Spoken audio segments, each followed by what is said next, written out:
And first at 5, a man taken into custody after making a serious threat to San Antonio Mayor Gina Ortiz Jones. According to San Antonio police, this suspect, identified as 24-year-old Marcus Olvera, commented on X that referenced the mayor's push to pause Project Marvel. In that post, he said, quote, "We need to kill the mayor," end quote. After further investigation, San Antonio police located and arrested Olvera. He is now facing a retaliation charge.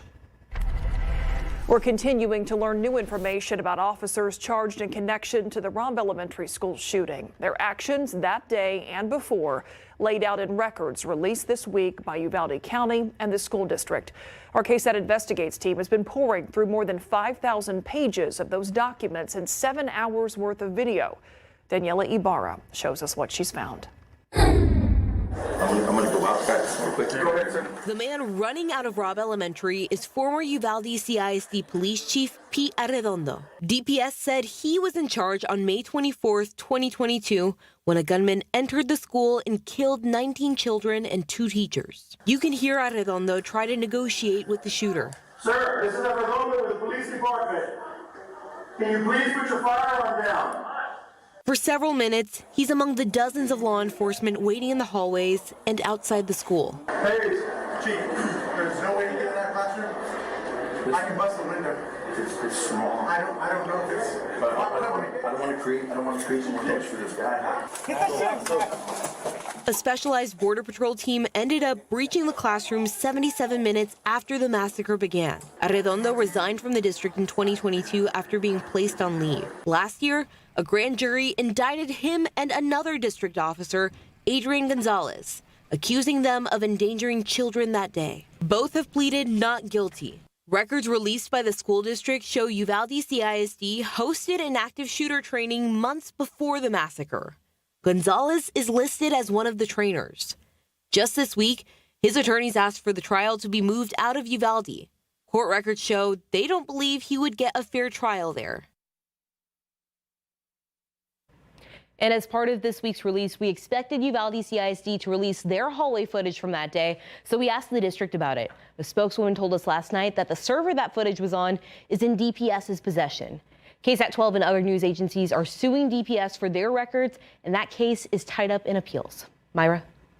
Effort in transparency. Thank you, Daniela. Let's turn to the weather now. Get a first check here with Adam Caskey, and you are watching rain on the radar. We hope it comes this way, Adam. Yeah, and we have a pretty good outflow boundary that's moving into San Antonio. It wasn't very productive for us yesterday when we had an outflow boundary. Today could be different. Any moment now, over the next couple of hours even, we could have downpours pop up because you see this green line here. That's the outflow from other thunderstorms elsewhere. And that's moving right into San Antonio. And this can act like its own mini little front to help kickstart showers. And notice how it has a history of it from between Luling and San Marcos all the way to Seguin and southern Guadalupe County. The reason these showers popped up is because of that outflow boundary. Notice how after that outflow boundary moves through, you get those downpours to pop up. So we could see this any moment now as this outflow boundary hits Windcrest right now and other parts of Kerr County and the rest of San Antonio just moments away. Not only that, it has a slightly cooler air with it as well. I've been looking at the temperatures behind that outflow boundary, and it leaves in its wake, instead of triple digits, 90s, and in some cases even a few 80-degree readings, especially where we have these downpours. Get really close here. And in Seguin, just outside the high school, the downpour is just to the southeast of the city. And these downpours, although brief, some can drop 1 to 2 inches in a short period of time. And we do have more activity off to the west, especially in the hill country. This was the sweet spot yesterday, particularly Real County and Edwards County yesterday. Right now, just a little bit of spotty activity. Nothing severe, garden variety, just beneficial rain shouldn't cause any problems. Feature I'm watching in the Gulf that's headed our way. We'll talk about the impact that could have on our rain chances this weekend in just a bit. Okay, we'll see you then. Thanks, Adam. Let's get a check of traffic during this 5 o'clock commute. We're going to take you to Highway 281 at Loop 410. You can see those lanes, that ramp you see up there closest to the camera going from westbound 410 on to 281 North. Very backed up main lanes of 281, slow going at this hour as well. A political scuffle among a handful of city council members and Mayor Gina Ortiz Jones. In her first few months in office, Jones has changed the way that council members go about proposing new ideas. And some of them aren't happy about that, so they forced a special meeting to discuss it. Garrett Berger has been watching that discussion play out today. He joins us now live. Okay, Garrett, so how did all of this go down today? Well, it went down in a pretty tense meeting with some heated and pointed exchange between the mayor and council members. And while this may on its surface be about the CCR process, really what this is a question of power and who has the power to set the rules. Now, the mayor wants council members to get their council consideration requests, their proposals, signed by the city manager and city attorney's office before they get the supporting signatures from other council members. Now, the mayor says this is about efficiency and protecting the city from legal threats. Opponents say the mayor doesn't have the power to demand particular steps without a vote to change the current process. And 3 council members forced this meeting to have a discussion. The head of UTSA's political science department says having a clash like this early on does not bode well. If you continue to engage in this kind of stuff, it's not going to be productive. It's going to end up creating, and it's going to alienate the mayor with members of the city council. And I'm fearful that it's going to diminish her ability to actually implement the policies and the ideas that she wants to implement and to serve the greater good of San Antonio.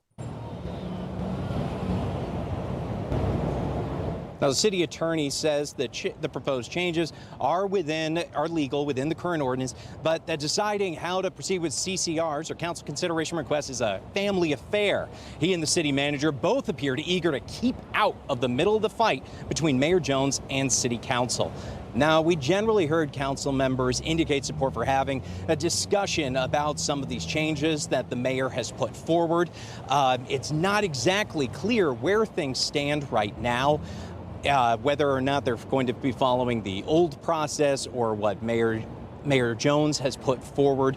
But we did see a lot of heated exchanges between her and the council members, the mayor cutting in several times during council members' comments. You can see more about how this played out when we bring you more at 6. Live at City Hall, I'm Garrett Berger, KSAT 12 News. All right, Garrett, we'll see what comes next. Thank you. Now to an update on a massive state-led election investigation out of Kerr County. At least 8 suspects charged in connection to vote harvesting pleaded not guilty today. Among the group is a former San Antonio mayoral candidate, a Kerr County commissioner, and former Pearsall and Dilley mayors. Our KSAT Investigates team first broke the news of their arrest last month. They're among 15 total suspects in this investigation who are charged now. The group is expected back in court in October. This man now under arrest, accused of killing his own son and 2 family members. We're going to show you his picture here in just a second. He's also accused of running away from that shooting with 3 kids. All right, this is the person who we want to talk about in this case. The shooting happened at an apartment near Loop 410 and Highway 90. Police say Wilfredo Lopez left the scene with those children but was caught, and the kids are safe. Lopez now being held on an ICE detainer. It's unclear what led up to that shooting. If you or someone you know is dealing with domestic violence, you can find resources on our website at ksat.com. San Antonio police need your help solving a murder that happened last month. Police say they are working to identify 3 men accused of killing 34-year-old Raul Zuniga, the man you see here on your screen. The shooting happened on July 16th at an apartment complex on Potosi Street near South Laredo Street in South Zarzamora. Witnesses told SAPD the 3 men and Zuniga got into a fight that escalated to a shooting. If you have any information, you are asked to call Crime Stoppers. That number is 210-224-7867. This afternoon, Kerr County commissioners talked about their budget for the upcoming spending year. One of the big questions is, will there be a tax increase? As of right now, it doesn't look like that, but that could change before the budget is finalized. Of course, all this coming after the deadly July 4th floods. Commissioner Rich Paces wants to cut the tax rate by about 2 cents per $100 at a minimum. However, that decision was not agreed on by other commissioners for now. There is a scheduled public hearing on the budget on August 25th, when commissioners will also vote on an official budget to move forward. We're going to keep monitoring this and break it all down on KSAT.com. Today in Ingram, meanwhile, dozens of SPURS volunteers prepared more than 1,000 hot meals for first responders, recovery teams, and residents affected by those July 4th floods. RJ Marquez was there, along with the SPURS brass, to get an up-close look at relief efforts from the Silver and Black. All right, guys, it's been a very busy day out here in Ingram at City West Church. You could see the SPURS Coyote joining me for a few seconds here as the SPURS had more than 100 volunteers and personnel, including my guy, the Coyote, right here, kind of help some of these folks out with the recovery efforts in the Hill Country. So we're at City West Church again, where the SPURS prepared meals along with Mercy Chefs. Thank you very much, SPURS Coyote. And these meals included everything from chicken to desserts to green beans, macaroni and cheese as well. A lot of the fixings and a lot of great stuff. We also got to see SPURS GM Brian Wright and SPURS head coach Mitch Johnson, but we spoke with R.C. Buford about the efforts here from the organization to help some of these folks out here in Ingram and the rest of the region. What we saw, the impact that it's had on such a region of beautiful humans, it really hits your heart. And to see what Mercy Chefs and the people that have come here to be here for the long term, I think is impressive. And one other thing that R.C. Buford told us was that this was actually the third time that they've had SPURS officials and personnel here in the Hill Country to meet directly with some of the folks affected most by the Hill Country flooding. And he added off camera that he's spent several weekends here. His kids have spent several weekends here along the Guadalupe River. So this is a site that is definitely close to him and obviously close to a lot of folks within the SPURS organization. Reporting from Ingram, RJ Marquez, KSAT 12 News. A big project on the north side, still ahead here at 5 o'clock. A hospital in that area is going up, quite literally. Plus, Texas lawmakers pushing for changes to the STAAR test. The bill has been given the green light in the Senate. Up next, why its future looks shaky right now in the House.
In a special legislative session, the Texas Senate has passed a bill that would make changes to the state's STAAR test, but its future in the House looks uncertain. The change would require the state standardized test to be taken in 3 parts throughout the school year. The intent here is to reduce pressure on students and help parents and teachers better track students' progress. The bill now heads to the Texas House for them to consider, but you'll remember the House isn't doing business right now since there is no quorum. State Democrats have fled the state to prevent redistricting, which means all other measures in the House are also on hold. Students training at the First Responders Academy at San Antonio College will now get scholarships. Students will receive $500 for their studies, which can go towards anything from books to gas money. The First Responders Academy trains cadets in law enforcement, firefighting, and emergency medical services. This is history. We always need the help, even if it's towards books or gas or whatever. It's anything to push someone into the right career. According to SAC, there are shortages across the state for trained law enforcement officers and firefighters. They're hoping this scholarship will help the growing need for first responders. Methodist Hospital Stone Oak is expanding. The hospital broke ground on a big new project. It will add 2 floors to the hospital, plus better access to parking and some infrastructure improvements. This phase of the project will cost roughly $140 million. The goal is to expand care on the north side. This is the next phase to add the inpatient capacity, and then there'll be another phase to follow this, where we're going to add additional medical office building and more inpatient space. So we are planning for the future, not for tomorrow, but for decades to come, so we can continue to meet the needs of this growing community. The hospital says this phase should wrap up in January of 2027. All right, let's take a look outside with live cam. Adam Caskey told us earlier, looking at things on the radar kind of all around us, and now we've got a storm outside of San Antonio, Adam. Yeah, we do. We actually have one that has become severe. Typically in these situations, we don't get severe thunderstorms. And if we do, they don't last very long and they're pretty brief. But these can pulse up for a brief period of time and then kick out a 60-mile-per-hour wind gust or even some quarter-size hail. So you see all the action that's scattered about the radar. It's this yellow box that stands out. This is just outside of Luckenbach. And what really stands out the most is actually the purple in this. So this could actually have some quarter-size hail. I turned off the lightning, so you just see the dark purple and the black area. That's where we likely have the hail within this severe thunderstorm. It's in a fairly rural part of Gillespie County and even moving into a rural part of Kendall County. But get the 3D view here, and it's got some growth to it.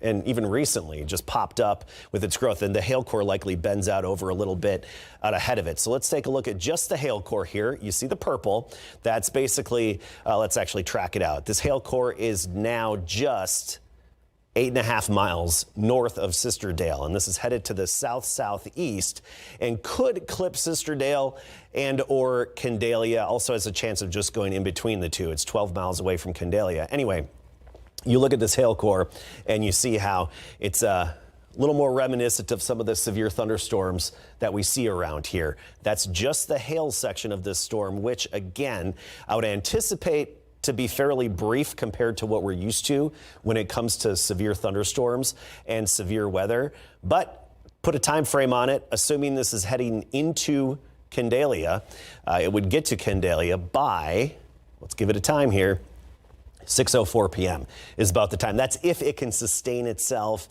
and maintain this kind of strength. So that's what we're watching when it comes to anything severe. By and large, we don't have severe thunderstorms out there. Just quick splash and dash downpours, some lightning and thunder. And now the outflow boundary we've been talking about is starting to activate a few little showers in northern Kerr County here. This is on the far north side, right around 1604. And you see these little pop-up showers. We should see more of these as this outflow boundary, which is this green line here, and kind of like a mini little front as that activates new showers and thunderstorms. And of course, we'll keep an eye on this, and I'll have an update coming up at the end of the newscast and at 6 o'clock. Here's our Futurecast for tomorrow.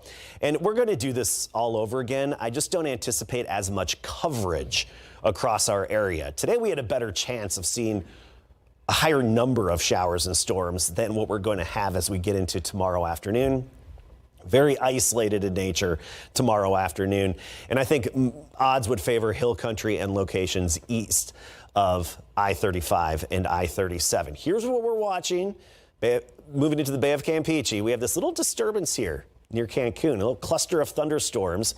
It's unlikely to develop into a tropical system with a name, but what it's likely to do is enhance our rain chances a bit. By Saturday, we boosted them to 40, and that could even be in the morning hours. So 20% chance Thursday, Friday, up to 40% chance on Saturday. Then a few days off of rain chances, and next week looks a lot like this week.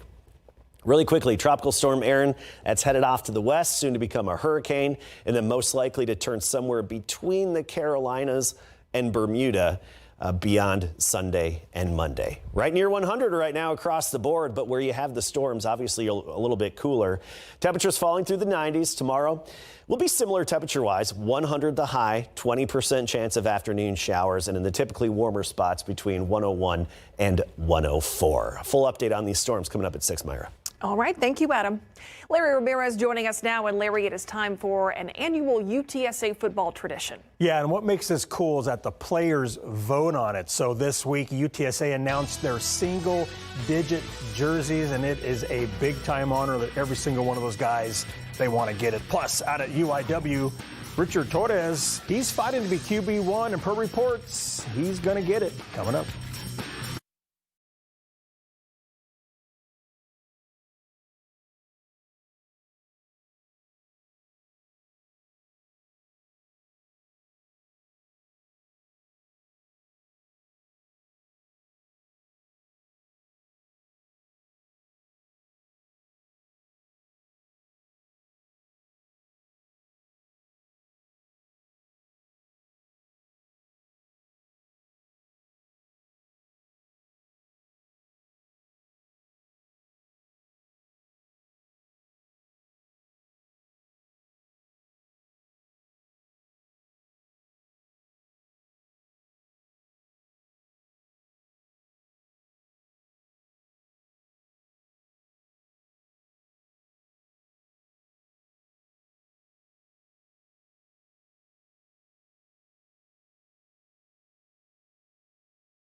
Yeah, they get to pick. Owen wanted to stay in 2. He got the most votes. Roadrunners QB Owen McCown was voted a single-digit jersey number in Big Board Sports. It's a special week for UTSA football because they announced the single-digit numbers as voted on by the players. This is a tradition started by head coach Jeff Traylor, and it's considered one of the highest honors in the program. Now, the team doesn't have their single-digit jerseys yet as they transition from Adidas to Nike. Tight end Houston Thomas was voted number 0, a single-digit worn by some heavy hitters before him. Yeah, I mean, it was really special that my teammates voted me into that number. It's 0 has been a great number here, Frank Harris, Oscar, so I think it's really an honor to be voted in that number, and it really means a lot to me. Did you anticipate being in the mix for that? Was it something you thought about at all? Honestly, it wasn't something that I really thought about, just try to be me and kind of lead and just do it by that way instead of just kind of thinking about it, trying to earn that. I'm grateful.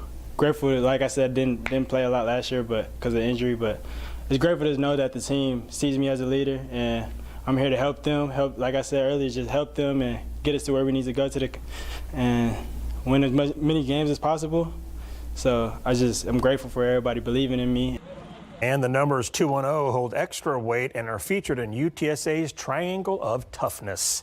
And Cardinal Board is expected to name Richard Torres the starting quarterback, as reported by ESPN's Pete Thamel. Torres, a Southside Cardinal alum, has thrown for 608 yards and 7 touchdowns in 12 games over 2 seasons with the UIW Cardinals. We spoke with Richie about 2 weeks ago, and he told us what he learned from former Cardinals starting QB Zach Calzada. Really, just like from Zach, he was just a dude. Like, he was a really good dude. He would just come out and ball, and he knew so much. And so I just tried to study from him a lot, learn from him, ask him questions, ask about his competition whenever he was in the SEC. And so Zach was a really good mentor for me. And so I just look to keep carrying his legacy and the other quarterbacks behind him. And hopefully we'll find out tomorrow if Torres will get the starting nod at Nicholls State in week 1 on week 0 on ESPN2 when we meet with the Cardinals at practice tomorrow. We'll be right back.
You see areas of rain and some thunderstorms scattered across our area. Nothing really in San Antonio right now, but Wilson County and then especially in northern Kendall County. That's where we're going to zoom into this severe thunderstorm. Quick wind gusts of 60 miles per hour possible with this storm. And not only that, we could also have some quarter-sized hail. You see the purple that pops up right there? That's the hail core within this thunderstorm, and that's headed toward or between Sisterdale and Candelia, and it could make it to Candelia a few minutes after 6 o'clock. More rain chances in